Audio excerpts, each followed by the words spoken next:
Morning class. Previous class में हम लोगों ने वेरी शॉर्ट क्वेश्चंस देखे थे जो मैंने आप लोगों को यहाँ तक पढ़ा दिए थे। What you mean by normal goods.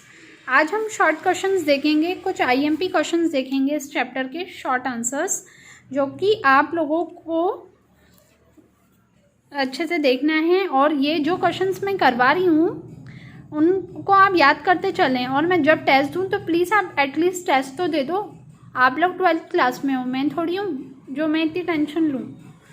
आप लोग टेस्ट दो, आप लोगों के लिए अच्छा है। नहीं तो हम तो 0 चढ़ाते जा रहे हैं, हमें कोई प्रॉब्लम नहीं है।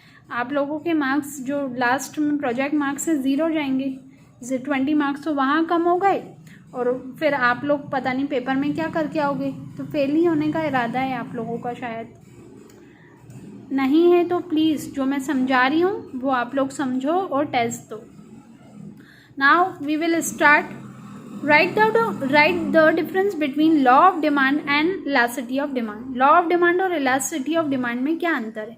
लॉ ऑफ डिमांड क्या है? क्वालिटेटिव है, क्वालिटेटिव स्टेटमेंट है। क्वालिटेटिव मतलब वो क्वालिटी को ज़्यादा प्रेफरेंस देता है, पर ये क्वांटिटेटिव स्टेटमेंट है। ये क्या करता है? डायरेक्शन चेंज करता है डिमांड का, मतलब कि डिमांड में कितना असर हुआ प्राइस के बदलने से। पर ये क्या बोलता है कि it indicate quantitative change in demand, कितनी क्वांटिटी चेंज हुई तो उससे क्या फ़र्क पड़ा प्राइस पे। मतलब ये क्वांटिटी की बात करता है, ये क्वालिटी की बात करता है। और it does not specify the quantity of change in, ये स्पेसिफाई नहीं करता है कि कितनी क्वांटिटी चेंज हुई डिमांड के कंपैरिजन में। बट ये क्या करता है? इलास्टिसिटी ऑफ डिमांड मेज़र करता है चेंज इन, जितना कितने से कितना बदला, मतलब कितने प्राइस की कितनी डिमांड बदली। तो आप लोग समझ गए होंगे, ये क्वालिटी की बात करता है, ये क्वांटिटी की बात करता है। इसको अच्छे से लर्न कर लेना। बुक में अगर बड़ा हो तो मैं हमेशा यही बोलूँगी कि बड़े आंसर्स याद करो, बोर्ड में बड़े आंसर्स के ही मार्क्स मिलते हैं। अब नेक्स्ट क्वेश्चन है, what do you mean by utility. Utility क्या होता है? Give definition of it. Utility क्या होता है कि द पावर और कैपेसिटी विच सेटिस्फाई ह्यूमन वांट। यूटिलिटी मतलब ज़रूरत, जो कि उसकी कैपेसिटी और उसकी पावर उस चीज़ को खरीदने के लिए, कि उस प्रोडक्ट को खरीदना है उसको, तो वो सब किस में आ जाता है? यूटिलिटी के अंदर। अब अगर हम कैरेक्टर की बात करें, कैरेक्टर, ये यूटिलिटी की फर्स्ट आंसर तो याद करना ही है। ये क्या होता है कि मीनिंग और कैरेक्टर एक साथ आ जाते हैं। अब second, characteristics of utility. Utility is a psychological word. Utility is a formless thing which is concern with human sentiments. It can be experience because it has no form. Therefore utility is suppose to be psychological word that the utility of one commodity may be different for different person. इसमें क्या होता है? Utility को psychological word में बोला है कि एक ये पर्सन का सेंटीमेंट होता है उस चीज़ को खरीदने का, उसको उस चीज़ से सेटिस्फिकेशन मिलता है, तभी वो चीज़ का प्रोडक्ट को खरीदता है। अब देखो बेटा, इसमें से आप लोगों को अगर नहीं समझ में आ रहा है तो आप बुक में से कैरेक्टरिस्टिक्स में से जो समझ में आए वो याद कर लेना। यूटिलिटी एक इंडिविजुअल कैरेक्टर है। Second character of utility is a personal. The same utility is found in different और डिफरेंट इंडिविजुअल। क्या होता है कि हर पर्सन अलग अलग होता है, तो उसकी यूटिलिटी उसकी अलग होती है। ज़रूरी नहीं है जो चीज़ मुझे पसंद है वो आपको पसंद हो, जो आपको पसंद है मुझे पसंद हो, क्योंकि लोगों का टेस्ट अलग होता है, फैशन अलग होता है, लोगों की हैबिट्स अलग होती है और उनका एनवायरनमेंट अलग होता है। अलग एनवायरनमेंट के हिसाब से चीज़ें भी अलग पसंद आती हैं। हम अगर जैसे टाइप से रहते हैं, हमको उस टाइप के फैशंस पसंद है, हम जिस टाइप का खाना खाते हैं हमको उस टाइप का टेस्ट पसंद आएगा। तो जितने अलग डिफरेंट लोग होंगे उनकी जो यूटिलिटी होगी वो भी अलग अलग होगी। अब यूटिलिटी डिपेंड करता है इंटेंसिटी ऑफ वांट को, कि आपकी कितनी चाह है उस चीज़ को खरीदने के लिए। Utility of commodity depend on intensity, आपकी कितनी वांट है उस चीज़ को लेने की। A person will obtain utility of commodity depend on the intensity, कि आप कितनी इंटेंसिटी से उस चीज़ को खरीदने के लिए बेताब हो। The main get maximum utility from food vetch he was.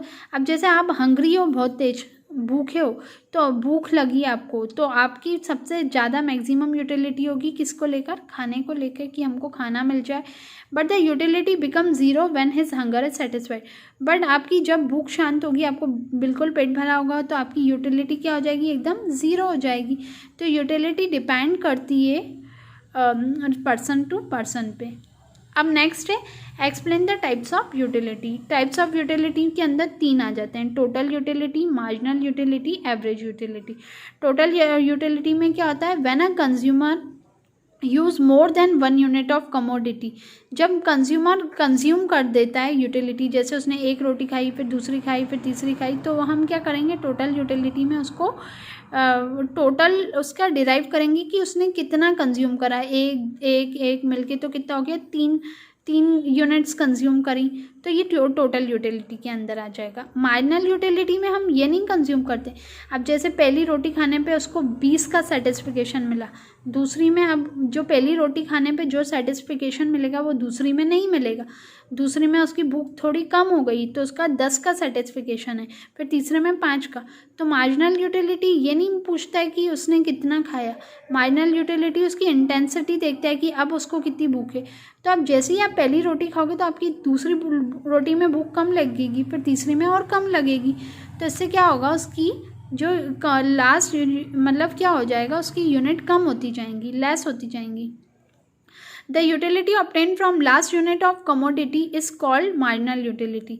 अब जैसे और ज़्यादा खाएगा तो ज़ीरो हो जाएगी, फिर उससे ज़्यादा खाएगा तो माइनस में भी जा सकती है, मतलब वो इतना उस ज़ीरो में क्या हो जाएगा, उसका पेट भर जाएगा। फिर अगर वो एक और रोटी खा लेता है तो वो उल्टी भी कर सकता है, तो नेगेटिव भी पहुंच सकती है। तो यूटिलिटी डिपेंड करती है कंजम्पशन पर। और टोटल यूटिलिटी में क्या है कि उसने कितना कंज्यूम करा है, पर मार्जिनल यूटिलिटी क्या करती है, इंटेंसिटी देखती है कि वो अब उसको कितनी चीज़ को कंज्यूम करने की चाह है। अब एवरेज यूटिलिटी में क्या होता है, जो भी टोटल यूटिलिटी होता है ना, उसका डिवाइड करता है। अब देखो बेटा, एवरेज यूटिलिटी का फॉर्मूला पता है क्या होता है, टोटल जो यूटिलिटी होती है ना उसमें डिवाइड कर देते हैं यूनिट का, कि उसने कितना खाया। जैसे सपोज उसकी टोटल यूटिलिटी उसने कितना खाया था, मान लो 10, 20, 30, उसने पहले में 10 खाया, दूसरे में 10 खाया, तीसरे में 10 खाया, तो टोटल कितना हो गया, 30। ठीक है, और कितनी बार खाया, 1, 2, 3, तो यहाँ पे नीचे 3 लिख देंगे। यूनिट कितनी खाई, तो यहाँ पे यूनिट आता है। ऊपर टोटल यूटिलिटी में से डिवाइड करते हैं यूनिट, तो एवरेज यूटिलिटी निकल जाता है। तो ये अच्छे से याद कर लेना, explain the types of utility.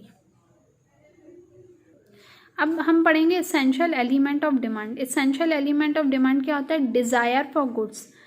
For demand, desire for any good is essential. अगर हमको किसी चीज़ को खरीदने की इच्छा है तो हम वो चीज़ को खरीदेंगे।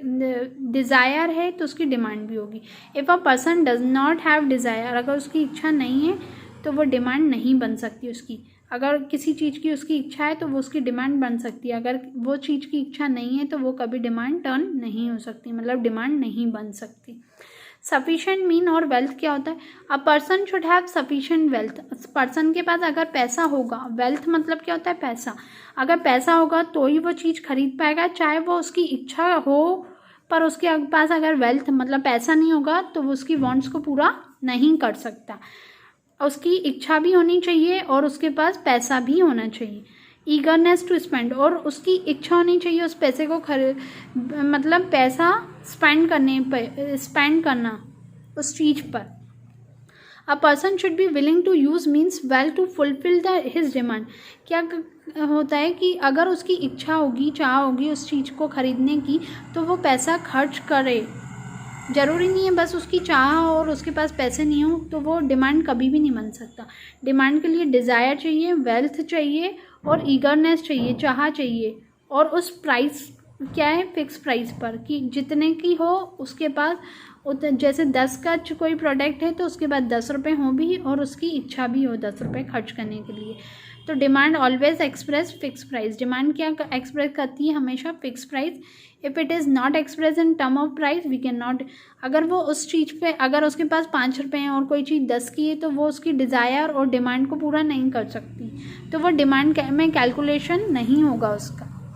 ये हमारा डिज़ायर एलिमेंट ऑफ डिमांड है, अच्छे से पढ़ लेना। ओके, ये जो मैं पढ़ा रही हूँ परीक्षा बोर्ड से अच्छे से लर्न करो। ये हमारा मार्जिनल यूटिलिटी और टोटल यूटिलिटी है। मार्जिनल और टोटल अभी हमने पढ़ा था, तो मैंने अच्छे से समझा दिया था मार्जिनल क्या होता है। टोटल यूटिलिटी क्या है कि वो कितना कंज्यूम कर रहा है ये बताता है, जबकि मार्जिनल यूटिलिटी क्या है कि वो कितना इंटेंसिटी है उसकी, उस चीज़ को कंज्यूम करने की। अब जैसे utility which is derive from last unit, वो लास्ट यूनिट तक देखता है कि उसकी अब कितनी वो चीज़ को कंज्यूम करने की चाह है। बट यहाँ पे क्या करता है, सम, मतलब वो टोटल प्लस करता है कि उसके पास कितना उसने कंज्यूम करा है। इसका इफेक्ट हमेशा डिक्रीज़ होता जाता है। मैंने अभी समझाया था मार्जिनल यूटिलिटी का, तो ये डिक्रीज़ होता जा रहा था, जबकि टोटल यूटिलिटी में क्या हो रहा था, इंक्रीज़ होता जा रहा था। अब मार्जिनल यूटिलिटी डिक्रीज़ होती है, कंजम्पशन इंक्रीज़ होता है, बट टोटल यूटिलिटी हमेशा इंक्रीज़ होता है और कंजम्पशन भी इंक्रीज़ होता है। मार्जिनल यूटिलिटी में क्या होता है कि यूटिलिटी तो डिक्रीज़ हो रही है पर कंजम्पशन इंक्रीज़ हो रहा है, और यहाँ पे दोनों इंक्रीज़ होते हैं। मार्जिनल यूटिलिटी कंट्रीब्यूट करती है ज़्यादा प्राइस, बट यहाँ टोटल यूटिलिटी का प्राइस डिटर्मिनेशन से कोई फ़र्क नहीं पड़ता। ये ज़ीरो पे आती है, मतलब मैंने बताया ना कि एक टाइम पर ये ज़ीरो आ जाएगी। उसको एक रोटी पे 20 का सर्टिफिकेशन तो पे था, 2 पे 10 का, 3 पे 5 का, फिर ज़ीरो पे आ गई ना। ज़ीरो मतलब पॉइंट ऑफ सैटिसिटी, ज़ीरो का मतलब होता है पॉइंट ऑफ सैटिसिटी। अब उसके साथ ज़्यादा खाएगा तो वो नेगेटिव पे पहुंच जाएगा। टोटल यूटिलिटी सैटिसिटी पॉइंट इज़ हमेशा मैक्सिमम स्टेज। मतलब क्या होता है कि इसकी जो ज़ीरो नहीं आती है, हमें टोटल यूटिलिटी जब ज़ीरो होती है तो वो मैक्सिमम स्टेज पे होती है। ओके, ये हमारा आंसर है मार्जिनल यूटिलिटी और टोटल यूटिलिटी का। अभी मैंने शॉर्ट आंसर्स अच्छे से पढ़ा दिए हैं आप लोगों को चैप्टर यूनिट 2 के परीक्षा बोर्ड में से। अब आप लोगों को क्या करना है, शॉर्ट आंसर्स और वेरी शॉर्ट, एक बार वेरी शॉर्ट फिर से अच्छे से याद कर लो, और शॉर्ट आंसर्स इसका मैं कभी भी टेस्ट ले लूँगी। और आप लोगों का ही फ़ायदा है अगर आप पढ़ते हैं तो। आप लोगों को लगता है कि अगर एग्ज़ाम लेट हो जाएंगे या हम बाद में पढ़ लेंगे या स्कूल खुल जाएंगे फिर पढ़ लेंगे, तो अभी ऐसी कोई सिचुएशन नहीं है कि स्कूल खुलें। तो आप लोग घर पे पढ़ें और ध्यान से पढ़ें। 12th अगर आप लोगों को पास करना है तो आप लोग पढ़ें, वरना आप लोगों की इच्छा है। Thank you class.